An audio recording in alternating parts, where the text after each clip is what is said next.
ഇന്ന് നമ്മിൽ പലരും ഇന്നത്തെ തലമുറയെക്കുറിച്ച് ആശങ്കാകുലരാണ്. കാരണം പഴയ തലമുറയിലെ പോലെയുള്ള ഒരു വിശ്വാസവും സ്നേഹവും ഇന്നത്തെ തലമുറയിൽ കാണുന്നില്ല. വചനത്തോട് വിരക്തി കാണിച്ച് ലോകത്തിലെ സൗഭാഗ്യങ്ങളിൽ നീന്തിത്തുടിച്ച് നടക്കുവാനാണ് പലർക്കും താല്പര്യം. പലപ്പോഴും ഇന്നത്തെ തലമുറയുടെ പെരുമാറ്റങ്ങൾ നമ്മെ വേദനിപ്പിക്കാറുണ്ട്. മറ്റുള്ളവരുടെ വികാരങ്ങൾ മാനിക്കുവാൻ അവർ തൽപരരല്ല. അവർക്ക് ആഴമേറിയ ഒരു വിശ്വാസവും ഇല്ല.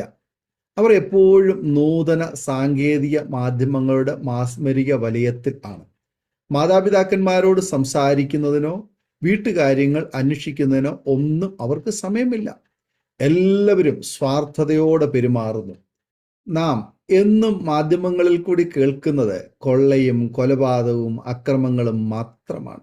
നിസ്സാര കാര്യങ്ങൾക്ക് പോലും മനുഷ്യനെ വെട്ടിനുറുക്കുന്നതിന് ഒരു വിഷമവും ഇന്നത്തെ തലമുറയ്ക്ക് ഇല്ല. എന്തുകൊണ്ടാണ് ഇങ്ങനെ ഒരു തലമുറയുണ്ടാകുന്നത്? നാം മക്കൾക്ക് വേണ്ടി ഭൗതികമായ ഭക്ഷണത്തിനൊപ്പം ആത്മീയ ഭക്ഷണമായ ദൈവവചനം കൊടുത്ത് വളർത്താത്തത് കൊണ്ടാണ് ഇങ്ങനെയൊക്കെ സംഭവിക്കുന്നത്. ഇപ്പോൾ ജനിച്ച ശിശുക്കളെ പോലെ രക്ഷയ്ക്കായി വളരുവാൻ വചനമെന്ന മായമില്ലാത്ത പാൽ കുടിപ്പാൻ വാഞ്ചിപ്പീൻ. കർത്താവ് ദയാലു എന്ന് നിങ്ങൾ ആസ്വദിച്ചിട്ടുണ്ടല്ലോ. 1 പത്രോസിന്റെ ലേഖനം 2-ാം അധ്യായം 2-3 വാക്യങ്ങൾ. ഈ മായമില്ലാത്ത പാൽ ഒരു പരിപൂർണ സമീകൃത ആഹാരമാണ്. ഈ സമീകൃത ആഹാരം സമൃദ്ധിയായി കിട്ടിയാലാണ് കുഞ്ഞുങ്ങൾക്ക് സമർത്ഥമായ ആത്മീയ വളർച്ച ഉണ്ടാകുന്നത്.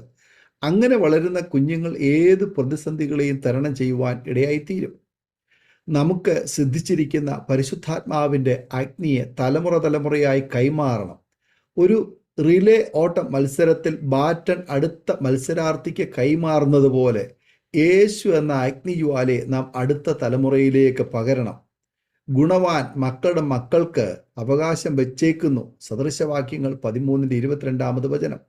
യഹോവ ഇസ്രായേൽ ജനത്തിന് കൊടുത്ത കൽപ്പനകളിൽ ഒരു കൽപ്പന ഇങ്ങനെയായിരുന്നു: ആകയാൽ നിങ്ങൾ എൻ്റെ ഈ വചനങ്ങളെ നിങ്ങളുടെ ഹൃദയത്തിലും മനസ്സിലും സംഗ്രഹിച്ച് നിങ്ങളുടെ കൈമേൽ അടയാളമായി കെട്ടുകയും അവ നിങ്ങളുടെ കണ്ണുകൾക്ക് മധ്യേ പട്ടമായിരിക്കുകയും വേണം.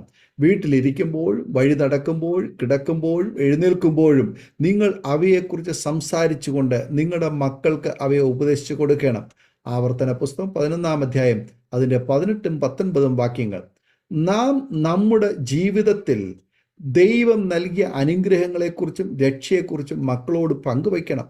കർത്താവിൻ്റെ അളവറ്റ സ്നേഹത്തെക്കുറിച്ചും കരുണയെക്കുറിച്ചും മക്കളോട് പങ്കുവയ്ക്കണം.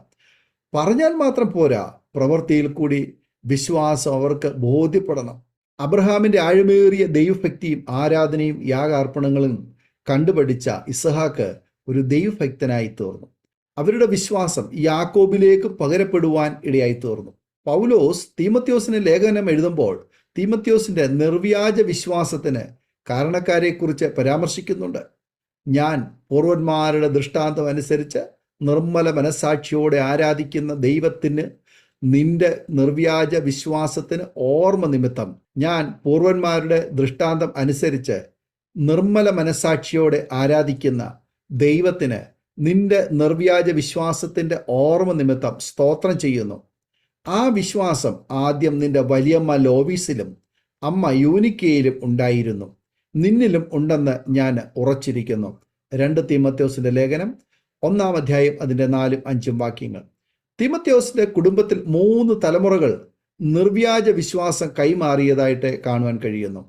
നാം വാക്കുകളിലൂടെയും പ്രവൃത്തിയിലൂടെയും വിശ്വാസം കൈമാറണം. നമ്മുടെ ദൈവിക ശുശ്രൂഷകളെയും നാം തലമുറയ്ക്ക് കൈമാറണം. മോശ യോശുവയ്ക്കും ഏലിയാവ് ഏലിശയ്ക്കും ഈ ശുശ്രൂഷ കൈമാറി. യേശു തൻ്റെ ശിഷ്യന്മാർക്ക് ഈ ശുശ്രൂഷ കൈമാറി.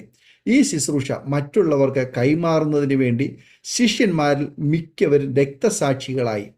നാം നടക്കുമ്പോഴും ഇരിക്കുമ്പോഴും കിടക്കുമ്പോഴും നമ്മുടെ മക്കളോട് ദൈവവചനം പങ്കുവയ്ക്കുവാൻ ഇടയായിത്തീരണം.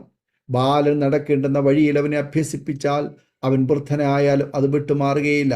അതിനാൽ നമ്മിലെ തീജ്വാലയെ അടുത്ത തലമുറയിലേക്ക് പകരുവാൻ ഉത്സാഹിക്കണം.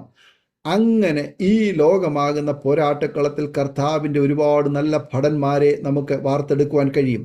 എഴുന്നേറ്റ് പ്രകാശിക്കുക, നിന്റെ പ്രകാശം വന്നിരിക്കുന്നു. യഹോവയുടെ തേജസ് നിന്റെ മേൽ ഉദിച്ചിരിക്കുന്നു. അന്ധകാരം ഭൂമിയെയും കൂരിട്ട് ജാതികളെയും മൂടുന്നു. നിന്റെ മേലോ യഹോവ ഉദിക്കും. അവൻ്റെ തേജസ് നിന്റെ മേൽ പ്രത്യക്ഷമാകും. ജാതികൾ നിന്റെ പ്രകാശത്തിലേക്ക്, രാജാക്കന്മാർ നിന്റെ ഉദയശോഭയിലേക്കും വരും. യെശയ്യാ പ്രവാചകന്റെ പുസ്തകം 60-ാം അധ്യായം അതിൻ്റെ 1 മുതൽ 3 വരെയുള്ള വേദഭാഗങ്ങൾ. ഈ വചനങ്ങളാൽ ദൈവം നമ്മെ അനുഗ്രഹിക്കുമാറാകട്ടെ. ആമേൻ. ഓർമ്മയുടെ മനോരഥത്തിൽ മായാത്ത ഓർമ്മയ്ക്കായി അരോമ മാട്രിമോണിയിൽ നിന്നും ജീവിത പങ്കാളിയെ കണ്ടെത്തൂ. നിങ്ങൾ ഒരു ക്രിസ്തീയ ജീവിത പങ്കാളിയെ അന്വേഷിക്കുകയാണോ? അതോ മക്കൾക്ക് അനുയോജ്യമായ ഒരു തക്ക തുണയ്ക്ക് വേണ്ടി പ്രാർത്ഥിക്കുന്ന വ്യക്തിയാണോ? എങ്കിൽ അരോമ മാട്രിമോണി നിങ്ങൾക്ക് വേണ്ടിയാണ്. ഇന്നു തന്നെ സൗജന്യമായി രജിസ്റ്റർ ചെയ്യൂ. അരോമ മാട്രിമോണിയുടെ പ്രത്യേകതകൾ: രജിസ്ട്രേഷൻ തികച്ചും സൗജന്യം. ലോകത്തെവിടെയുമുള്ള അനുയോജ്യമായ ക്രിസ്തീയ ജീവിത പങ്കാളിയെ തിരഞ്ഞെടുക്കാം. വിവാഹം നടക്കുന്നതുവരെ സർവീസ് ലഭിക്കുന്നു. ഏറ്റവും ചെറിയ പാക്കേജുകളും തിരഞ്ഞെടുക്കാം. അരോമ മാട്രിമോണി നിങ്ങൾക്കായി ഒരുക്കുന്നു വിവാഹം പരമാനന്ദം. Email aroma matrimony2020@gmail.com